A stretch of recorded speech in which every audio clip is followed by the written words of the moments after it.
Welcome to the Herberger Online office hours for the summer of 2020. This is a show where we bring together instructional designers and faculty to talk about relevant topics in online learning and higher education. Today we're talking about designing your course for maximum flexibility, identifying your objectives, breaking your course into smaller pieces so that you can organize your time in ways that make sense, and choosing assessments that make the most sense for your course objectives. I'm Tim McKean, instructional designer for the Herberger Institute for Design and the Arts at Arizona State University. Let's meet the rest of our guests. Hi, my name is Randy Redman, and I'm an assistant professor at St. Louis University. I teach English for international students. I am Maria Pihem. I work at ASU Facilities Department, and I am going to be teaching in the School of Design facilities. And each week we have a specific topic. Today we're talking about designing for flexibility as we're getting ready for fall, trying to make our plans, but make our plans as flexible as possible, because in all of our situations, and I would say especially in Arizona, things are changing on a regular basis, and the stakes are raising a little bit. And we're also highlight a specific resource. And this week we looked at a podcast with Bonnie Stachowiak of the Teaching in Higher Ed podcast called Designing for the Uncertain Fall. And with that idea that course design is going to be a big benefit to us to be flexible in the fall. Randy, what was one of the things from the podcast that kind of struck out as maybe the most important thing or a big thing that you would want to implement to be more flexible this fall? Well, one of the things that she mentioned in terms of like what she does with flexibility is think about small course topics instead of big chunks that she can move around to different weeks in her course. And so that got me thinking that I need to kind of look at my courses with kind of fresh eyes and kind of try to make sure that I don't have big chunks of content that aren't as flexible and movable. Mm-hmm. That was one thing that kind of stood out to me. Yeah, that was one of the things I wrote down too. And I think that's an really important thing. And it occurred to me that not only will that be flexible as far as, modality and however things may change in the fall, but also having to do with taking your course and adapting it to different schedules. I know that at ASU, we have a 15-week term normally for the fall and for the spring, but in the summer it's only a 8-week term. But we also have, a different schedule that offers courses on a 7.5-week term, and those courses are typically offered through ASU Online. And so when you're developing a course, it helps to know what schedule you're going to be teaching it on as you develop, but also this idea that if you've got it broken up into as granular or as small of pieces as possible, then you're going to be able to take that course and fit it into any one of those schedules as you need to run it. And that's a very common thing, that we'll take a course that's been developed for 16 weeks and run it in the summer that's only 7 or 8. And so that's, definitely one of those things. Tim, with that kind of like shift between like, a longer course and a smaller course, what are some of the conversations usually that are had with faculty around that? Is it kind of like looking at learning objectives and trying to pare down activities? I'm just kind of curious what that usually looks like. Yeah, I think it's real easy to just think of things in weeks, right? And that is, I was listening to another podcast this week of how to, quickly change your on-ground course to remote, and that was one of the strategies he thought of as, think about how many weeks you have and how you're going to divide that up. And that does make sense. That's a good approach to do that. But even within those things, if you're only thinking of your week 1 lecture and then you record all of that material, that doesn't give you any flexibility to break that up. So yeah, thinking about objectives, thinking about what are the individual things that you want students to learn, and really addressing those things individually. And I liked what she said about, the smallest viable piece. What's each individual thing that I want the students to learn, rather than, we do start with some large course objectives, but identifying each of the individual things that you want students to learn throughout the course, then lets you design around them and treat them smaller. And that's one of the big strategies that we teach people, especially when talking about developing their instructional media too, right? We don't want a 2-hour lecture recording, but rather thinking about what are all the components that are addressed within that 2-hour lecture that you normally give, and then recording those separately or breaking those down into individual lessons or individual pieces so that it's easier for the student to digest as well. And one of the things that I noticed from the podcast was that they talked about the fact that the people that already had some of these structures in place, when COVID hit in the spring, it was easier for them to kind of pivot to remote because students had already learned how to join from outside of class because they had that flexibility built in. They had already been using the LMS because they had built that tool in already. And that idea that the courses that were already designed and had already started implementing some of these flexible practices were more successful at pivoting when the need arose. One of the things that when I've taken, actually it's kind of overwhelming because I've tried to take every single sync class or Canvas or all of this to see, to get information. But one of the things that I was thinking too was the pace of the class. Since you have half of the class in the classroom, or even if you're doing it all in, Zoom live, the fact that you have to address questions and everything kind of forces you to start breaking up things into smaller, a smaller lecture to have time for questions. And for me, it would be figure out who's talking and how do I respond, or how do I read the thread, the chain of everybody's questions and stuff. So I think that I've been thinking about how to get that done, how to break it in smaller pieces, and the pace of the class is going to be totally different. Last fall, I taught for the first time, and it was very weird because the pace, depending on the students and their engagement that day, which varies from topic to topic, obviously, was either really, really fast or it would be slow. And it almost seems that this is going to have more of a regular pace, like every single class, because you have to kind of go through that, or at least that's in my head how this is working. I don't know the day one that we start working on this and how does it work. I don't know. Right. Yeah, and it's a really good observation, that idea that when you're teaching and you have some students that are going to be remote and some students that are going to be in your class, and a lot of faculty are really worried about that level of engagement and that level of interaction. Is how do I keep them engaged when they're remote?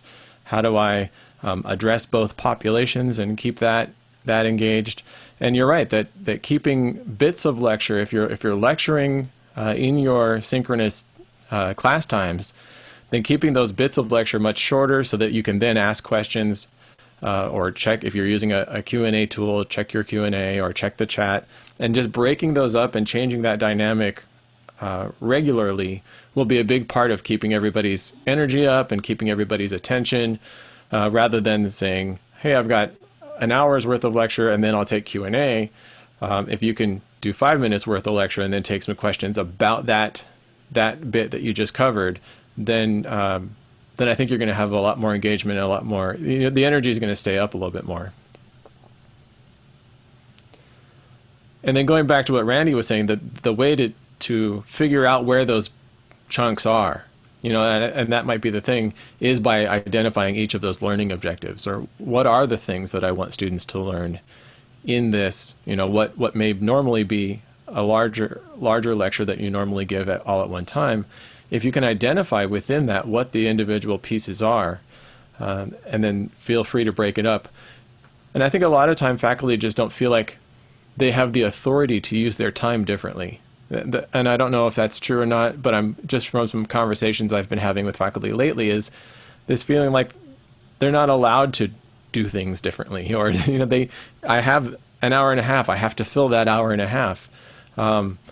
and this idea that maybe you don't. Maybe if you flip the classroom and distribute some of your lecture to the students in advance, maybe you can get through all the question and answer in 45 minutes. And is that still an okay thing?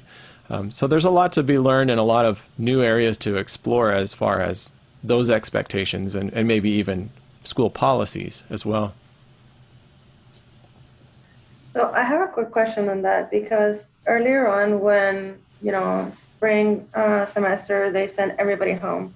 They did reach out to people that they wanted to come back in fall to teach, but they had said to us, all right, so you kind of figure out how you want to teach. You actually can compress it to just a couple of weeks and so on. And they gave us like a lot of freedom of what we could do, but then suggesting kind of like start thinking about this now, because this might be what we might be doing in the fall. But then when I go and look at the sync and this other type and this other type, it seems like it's fairly strict. And what you're saying is it's true. Like I almost feel like if we do the flipped classroom, then they get more time for themselves to kind of learn what, process things and then go back to the questions and answers or exercises. But then it also seems like they want you just in the classroom lecturing. So it doesn't seem that they're giving us as much flexibility as we were told back in the spring semester. Yeah, that's interesting.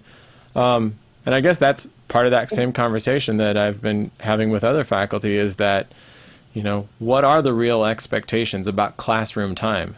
Because it seems a lot of the training that we've been giving has focused on this idea of using a hybrid flexible model. And in a hybrid, you're using online components to replace classroom time. That's the definition of hybrid. So if faculty are being encouraged to use this hybrid approach, then by definition, the classroom time should be flexible. And so maybe that's something that we all need to get some clarity on from our unit leadership, for sure. But I think, and I think, following like what you said about what was given out in spring and the guidelines we've been given so far, I think that expectation is there that if you're meeting class objectives, that you can use your time flexibly. And that's the whole point of the sync model, is that there is synchronous components, so students aren't working just completely asynchronous. But everything that we've been teaching is use Canvas, use the flipped classroom, let them do quizzes online, let them watch their lectures in advance, so that the time that you do have with them is more effective, more efficient use of time. And that efficient use of time kind of implies that you're doing more in a shorter amount of time, right? It's not an efficient use of time if I'm still using all the same time I used to, and I've loaded more on the students in advance. And that's one of the dangers that's very easy to do in an online situation, is to overload the course. Because if you're trying to do all the same things that you used to do in class, plus you've got all these things that you've added before and after class, you run the risk of bloat, right? You run the risk of asking your students to do too much and then reducing their success. Randy, what are your thoughts, or how is your school approaching this idea of using time more flexibly? Yeah, it's interesting because I've been having kind of a similar conversation that Maria, that you just kind of brought up with my administration. Last week we were kind of talking about having they're pretty big chunks of time in the classroom, because it's language learning. I teach English as a second language, and so it was like a 2-hour block twice a week, and then still designing for fall, and I was trying to get them to kind of, they called it the A and B model, where you have them like, you split that in half and then put the rest of it online, which sounds similar to maybe some of the conversation, Tim, you mentioned around sync. And I think there was a little bit of, I guess, conflict.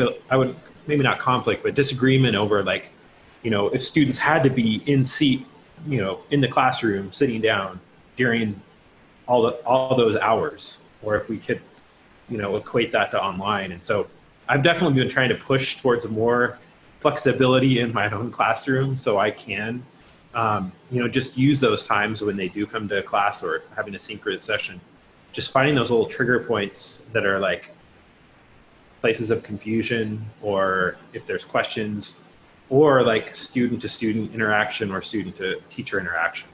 And so it's like, I feel like I've started to develop a little bit of a, I don't know if you want to call it a checklist, but of just thinking, all right, like what's my problem area I could see they need a little bit more coverage this week.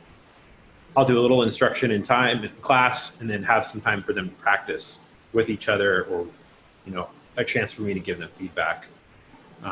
And it's definitely a work in progress always, but that's kind of how I've started to approach, the synchronous or face-to-face type classes. Yeah, so I would encourage Maria to feel like, unless someone tells you otherwise, feel like you have the authority to divide the time in a way that makes sense to your content. And if you can move, like the flipped model, if you can move some of the lecture to be before class happens, then that frees you up to allow your class to be shorter. If the content that you need to discuss or the questions that the students have don't take up the full time, let them move on to the next thing. And I think that's the other reason that having a good concept of what your course objectives are, because how do you be flexible with your time knowing that you've met an objective if you haven't sat down and mapped out your objectives and said, okay, maybe we only spent 2/3 of our class time, but I feel that we've met this objective. We've answered all these questions, you've had these conversations, you feel, the students feel like they're ready to complete whatever assessment there is. Being cognizant and very intentional about what the course objectives you're trying to meet allows you to say, yeah, we've met it. Good to go. Good to go, yeah. And that is one of the things that I found when I started using Flipped Classroom is I didn't need as much class time.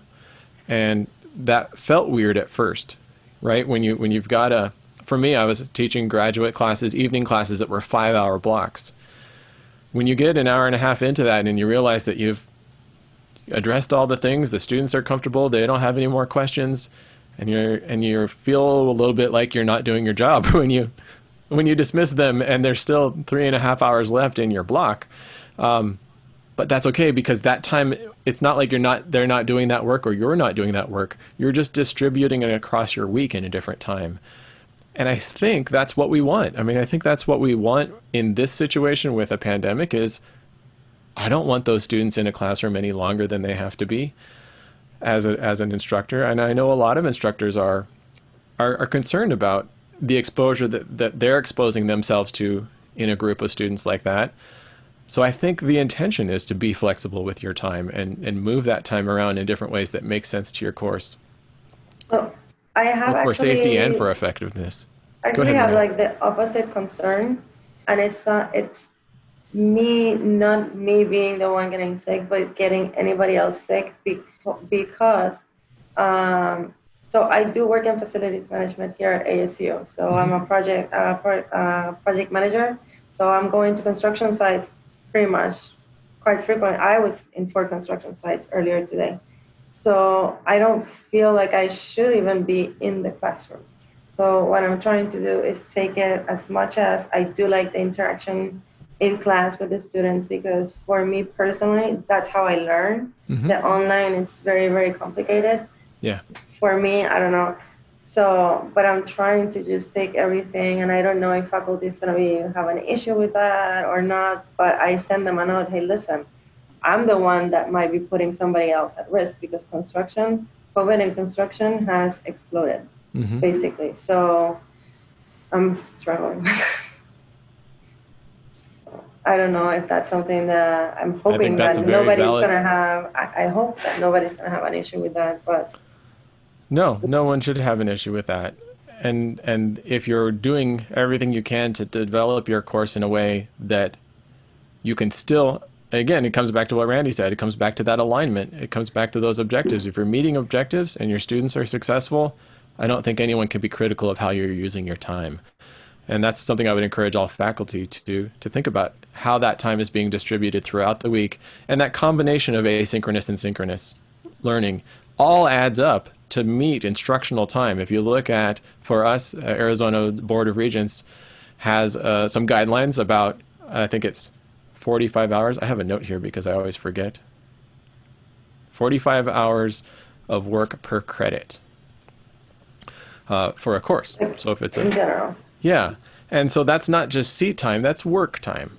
So as long as students are doing the work and being successful and meeting course objectives, I would never criticize an instructor for using their class time flexibly. And I think that's what we're actually encouraging them to do. So ASU, similar to what Randy talked about, ASU has talked about having half the students in on one day and half the students on Zoom, and maybe alternating that.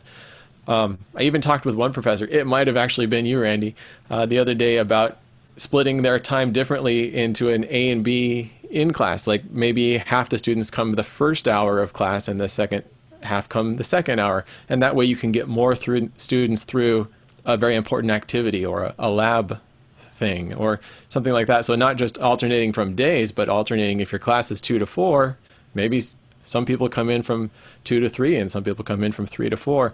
And that way you have less people at a time, but you can get more people involved in this activity.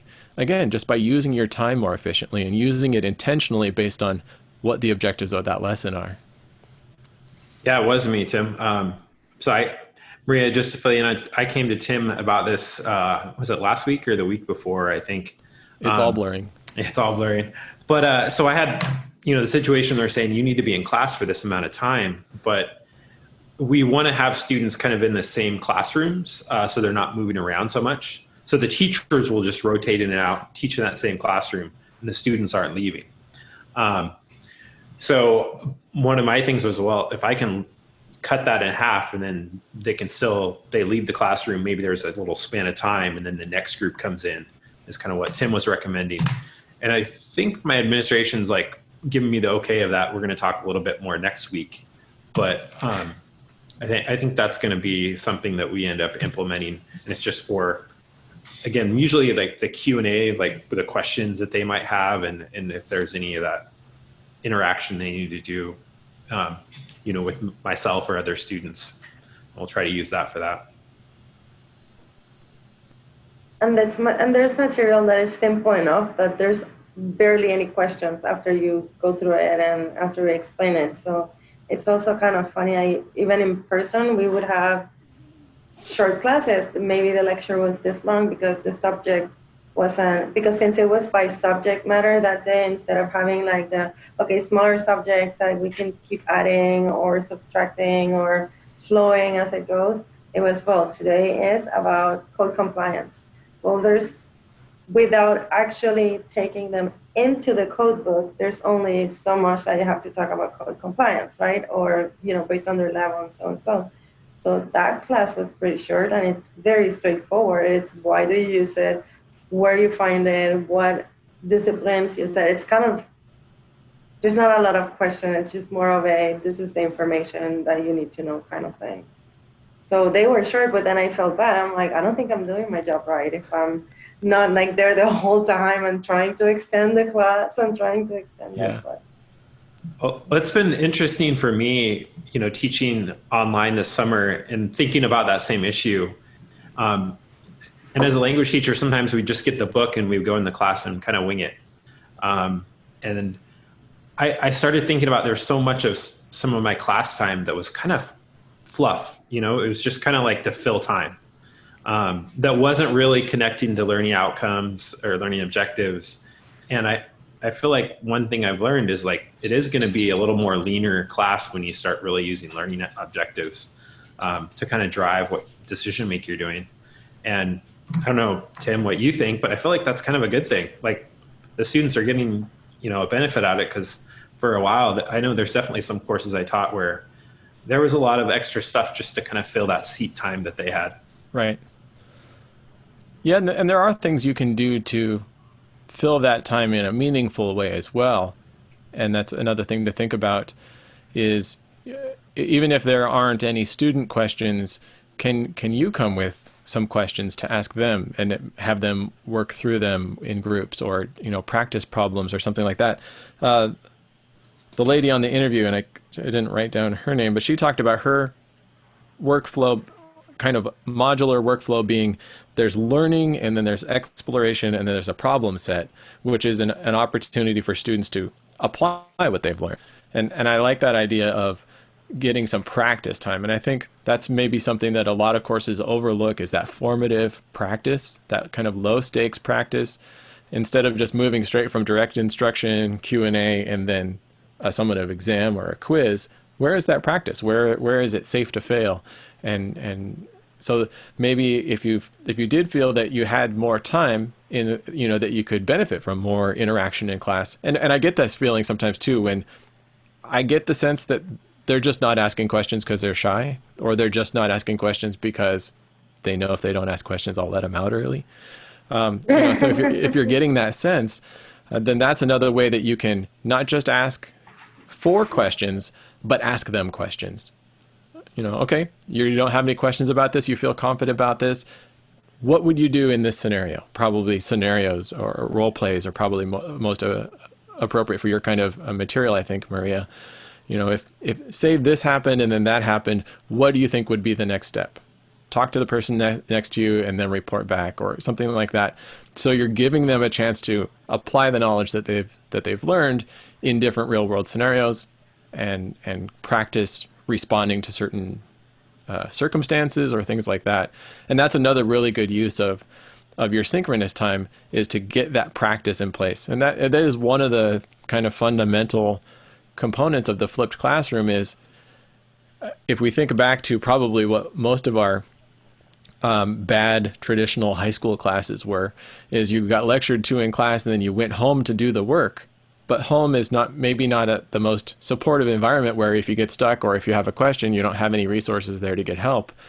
So doing some work in class, even if they're doing their homework, even if they're doing a problem set or drafting, maybe in Randy's case where he's doing language and you probably do a lot of writing, drafting the first draft of your paper in class, so that if you get stuck or have a question, there's people there to help. And so that's another good use of class time, is let students do work in class. So if there might be Q&A time to follow up on the pre-recorded lecture, and then some practice tasks, or getting started in a larger task. And I often find doing project-based kind of things that getting started is the hardest part. That if I can allow students to get started in class, start your outline, start your draft, draw your storyboards if it's something more visual, and so that I can let them, when they leave class, they can show me what they have, and I know that they've got some momentum there, and sometimes that's just enough to really improve those projects. So that might be another thing to think about in using your class time efficiently. Not necessarily the expectation that you have to use all that time, but if you feel like that you have more time that could be used valuably, those are some ideas. Randy, do you do a lot of role playing and conversation, practice conversations and things like that? I have in the past. I think this fall I'm teaching almost all writing classes, and this summer that was in the more speaking classes. We did a lot more of that, but it's been a while since I did some of those. But usually, I think when I had those, if I had any example kind of models, that was always nice to bring in and then have them practice something similar to that, or if possible. Mm-hmm. So a lot of this discussion has been about being flexible because your course is well designed. And the more you understand the design of your course and you understand what the objectives are, that allows you to break those into pieces or be squishy with your use of time, push things forward, move things back, whatever you need to do. And that solid course design allows that flexibility rather than just a mindset of here's things I have to get through. And I think that's the big challenge for a lot of instructors, is moving from the mindset of here's what I have to do as the teacher. I have to get through this. I have to lecture on these topics. I have to. And moving that over to the mindset of the student, students need to do this. Students need to accomplish this goal. And then the goal is for the students to accomplish something, not for you to accomplish something. And that's a hard mindset a lot of the time. But once you've got that figured out, then you can be more flexible. And she mentioned at one point a tool called Course Tune. Are either of you familiar with Course Tune? I've looked at it a few times. Our department at ASU doesn't have a license to it right now, but I think some departments do. It's an online tool that is like a graphic organizer for course alignment. So you put in what your course objectives are, and then you insert in what your lesson objectives are, and what reading assignments you have, and what assessments you have, and you map those together, and it gives a nice little circular looking like a sunburst or a flower or something, all color coded, so that you can see how your alignment maps out. And so that would be an interesting tool to look at. I don't know what the licensing is on that. I could probably look it up right now while we're here. And I would guess, just like anything else, they probably have some kind of free introductory or free individual license for faculty to kind of play with and see if they want to tell their schools to buy it. I see coursetune.com, and they have a request a demo link right on the top. So that might be something to look into if you're new to this idea of focusing on objectives or focusing on course alignment, that there are tools out there that are designed specifically for that, to aid in that process. Tim, at ASU, do you guys have kind of those course maps or templates that you give out to faculty? I have just a Word doc that I've created that I give as a course map template, and it's essentially a table that has in the left column what the modules are and what the lesson objectives are for that module, and then the next column over is the assessments.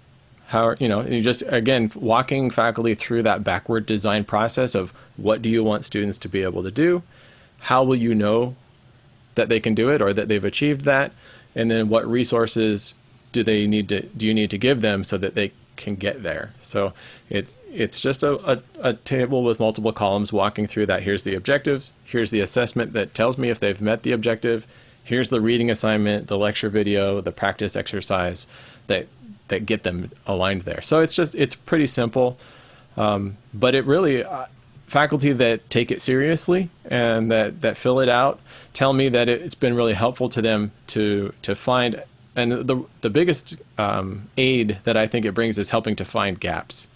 They don't realize that they had a course objective that barely got addressed, or that never got assessed, or that they're spending 50% of their time on these two objectives and the rest of their time on the rest of the objectives, kind of looking at the balance of the course. And a lot of time it's not that easy to see until you map it out that way of again, that taking the mindset from what am I doing as the instructor and what is the student doing. Yeah, I kind of discovered that this summer. I didn't mean to cut you off, but I really tried to use a similar template. I think I found one online. It's called Course Roadmap, and seems to be quite a lot of them. I think there's actually a website, courseroadmap.com, from I think it's San Jose State, I think, has one up, and it's like common Creative Commons license. And so I started putting all that together, and I found that there was this one area of writing that's called cohesion, basically how your words flow together in a sense. And I was completely not covering it in the past iteration of the course. I just barely glossed over it. So this last week before I finished up this week, it was we made sure we looked at examples, and I felt like now I have a little bit more of a robust course that does hit those objectives. But if I hadn't done that process, I think I probably still would have not been hitting that learning outcome. Mm-hmm. Maria, have you used any tool or gone through any process like that to kind of identify your course objectives and map out your materials? No, but from all the courses and everything that ASU has provided, I've gotten a little thing here and here. But I think the most important thing that I got was that change of mindset, that it's not what do I want to tell them, it's what I think it's important for them to learn. Hmm.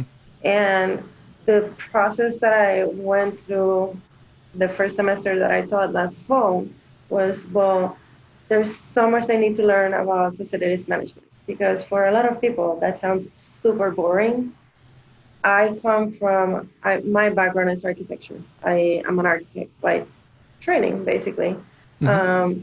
But facilities management, I've fallen in love with it. And I think it's the best thing ever to do in life. So I was trying to hit like every single point. I'm this so excited. And they're like, and I'm like, this is the best thing ever. And they're like, but kind of not only that mindset of, okay, what would actually be engaging for them and what do they want to know. But also the other thing that I was thinking was that maybe the project that I gave them at the end might have been too complicated, because for me it's already a, I can do it boom boom boom boom boom, Hmm. project budget so on, it'll take me like maybe an hour, and I spent with them like two classes, and we purposely worked in class so they could ask all the questions that they had and so and so. But now I'm like thinking maybe I have to simplify that a little bit more, or give them more of the information, or give them kind of more of the pre-work so they can actually do the final thing. I noticed there were things that I wasn't explaining, I think, to their level of understanding, Yeah. which is also another thing. But I'm not a teacher, so it's kind of, yeah, it was very challenging to bring Yeah. all of that. No, a lot of the time that's referred to as a curse of knowledge. That when you get to a point that you know so much about a topic, that it becomes hard to talk about that topic in a way that makes sense to someone that doesn't know what you know. And that's one of the biggest challenges of all for teachers, is because you're an expert in something. You've spent your life studying something and learning and working in this field, and now you're asked to to explain it to someone that has no context or very little. Certainly not as much as you have. And so that's one of those big things and I think again that's why thinking about the objectives is so important. Is it breaks it down to very specific things. On one of Bonnie's other podcasts, I don't remember which episode it was, but she had a guest that talked about trying to explain things to a seventh grader. Can you take your subject matter and teach it to a seventh grader? Or, and I think that was actually an assessment that one of the instructors gave of, do a presentation teaching this content to a seventh grader or an 8-year-old, or can you adequately and correctly break this down into simple language and simple ideas? And if you can do that, you truly understand it, rather than just regurgitating what someone else told you. And that idea of if we're thinking about Bloom's taxonomy, that's synthesis, right? That's taking ideas and creating a new thought using those ideas. One of the things that also was mentioned, can't remember by who, but it made all the sense in the world, and I think it might have been somebody referring to a TED Talk and something else, where they were explaining how the best way to get somebody from not knowing anything to what you're trying to teach them is start with things that they can relate. Mm-hmm. Like, use an example. So, when you go to a supermarket, well, everybody has gone to a supermarket, so they jump that little bit. They make that jump with you. Right. And if you were doing this in the supermarket, you would be, and then they do that little jump with you, and that little, I'm like, oh, that's so simple, and why didn't I think about that kind of thing? So that's something else that stuck, because I've been trying to pay attention not just to what we're doing, but how to teach. Mm-hmm. That's been my, well, I can tell you about this, I can talk to you about this and how amazing it is for like days on end, but, so, yeah. Yeah. And I love the fact that you're excited about your subject matter. And I think that already will make you a better teacher as compared to an instructor that is not excited about that excitement is contagious. Students will pick up on that excitement and that passion. And continuing on with the idea about breaking things up, you mentioned that you were concerned or you observed something in your class that made you think that maybe the final project was too much or too hard. And that's a good observation that going back on that idea of the curse of knowledge of, maybe you don't, maybe it is too much. But another approach to that is taking large projects and breaking them up throughout the course. So that they get feedback as they progress through the project. Like maybe there's an outline that's due in week 2, and then maybe there's a prototype or an example that's due in week 4. And so by the time they get to the end of the course, it's just the culmination of a process where they've gotten feedback along the way, rather than having a large project that is all done at the end of the course. So that might be another thing to think about. Because I did do split it in parts, but yes, it was pretty much all at the end. It was kind of instead of going with the lecture, because one of the things I did, which I thought would be kind of interesting, is that since I work at facilities management, I have, the assistant vice president for all facilities management. So I bring him and he talks. But that was another thing, and from sustainability along the line, and all the people that actually are literally the subject matter experts. I can bring them all to the table, but it's nicer if they can speak to the students themselves.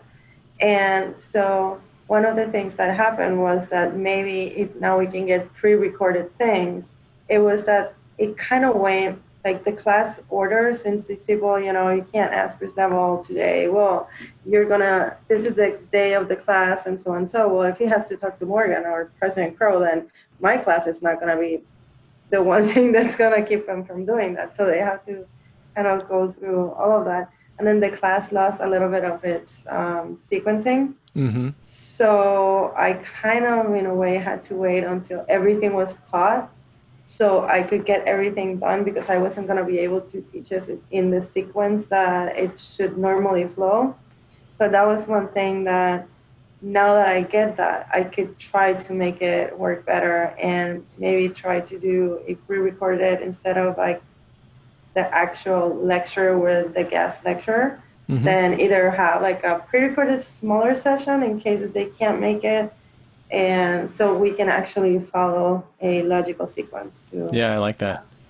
And then give them like, okay, this is the design portion, and then we'll discuss other things that have to go with the design, and then the budget portion, and then. Well, it's 2:00, So and we're coming up on our hour. Any other kind of takeaways or conclusions, ideas you have about making your course design more flexible this fall? So much to think about, but I think the most important for me, the biggest aha moment was think about the objective at the end, and then plan what classes do I need, what do I need to teach, and then within that class, okay, if this is what you need to teach, then go kind of like that backward. That was oh my God. Mm-hmm. Makes so much sense. Yeah, I think I'm just going to kind of try to work on rethinking, the chunks of my class and thinking about how those work. One thing I was curious about, being flexible is just, I've been thinking about maybe having like not my final week, but the week right before finals in my course be pretty light in case something starts happening over the course. I found this summer I had students who had a number of issues related to COVID, in terms of family members affected with COVID.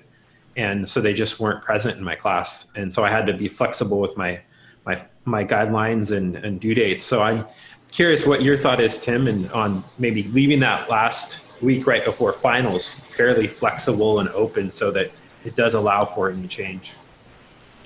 I like that idea. It's assuming that you've mapped your objectives and that you've reached your objectives by then. So it forces you to be a little bit more concise building up to that week. But I think that's incredibly smart to build in some emergency time where if you have to lose a week somewhere, you've got one built in. It kind of reminds me of companies or school districts that build in snow days or storm days or things like that into their schedule of if we have to close school because of snow, we've got 3 days at the end of May that we can add on. And so that's smart. I mean, because if you never end up needing it, then there are things you can do with that time. And you can just hold individual office hours or say, hey, we've already met all our course objectives. All of next week is going to be open Q&A time or practice time, or, there's lots of things that you can do with that time, or just give students the time back. Say, hey, you've done good work all this time. You've got a week back to start working on your project. And if you don't save it till the end, but like you said, the week before or 2 weeks before the end, because that's the time that a lot of other classes, and that's something to think about too, that's the time a lot of other classes are getting serious, right? If they're not as well paced, then realizing that students aren't just taking our class, but they're probably taking 3 or 4 others at the same time, then that's something that could be valuable to them. One of the things I really took away from that podcast was the idea that flexibility benefits everybody. It benefits us as the instructor. It benefits those students that have emergency situations, but it also benefits all your students in different ways. And I don't think that there's any downside to having good course design and flexibility built in. So if there's any takeaway, that would be what I would recommend is build your course as flexible as possible, and especially in this specific time where we can plan for fall all we want, and every school has a plan of what they're going to do and how they're going to wear masks and how they're going to do testing and how you're going to rotate students in and out. But we don't know. The pandemic is not reliable. It's not going to follow the rules, right? Yeah. And hopefully our students will follow the rules, but that's unreliable as well, right? So think about the things that we can control and then build that flexibility in is I think the big point there. I want to thank both of you for being here, Randy and Maria. This is a great conversation, and every week we meet at Thursday at 1 o'clock to have a conversation like this around a specific topic. I'm going to work hard and get all of the schedule for August posted pretty soon so people can kind of plan ahead of what the topics are going to be each week. But the conversation is always better the more people we have. So if you're watching on YouTube or you're watching after the fact, the recording, you're invited to come join us. The Zoom link is in the description, or every week I post a Q&A document and the resource out ahead of time. And so just feel free to join. There's no, it's not a club. There's no membership. There's no requirements for joining. Just feel free to come in. And like I said, the more voices we have, the better the conversation always is. So thank you guys so much. Thank you. Yep. See you next time. Thank you, Tim. Thanks. Bye. Bye.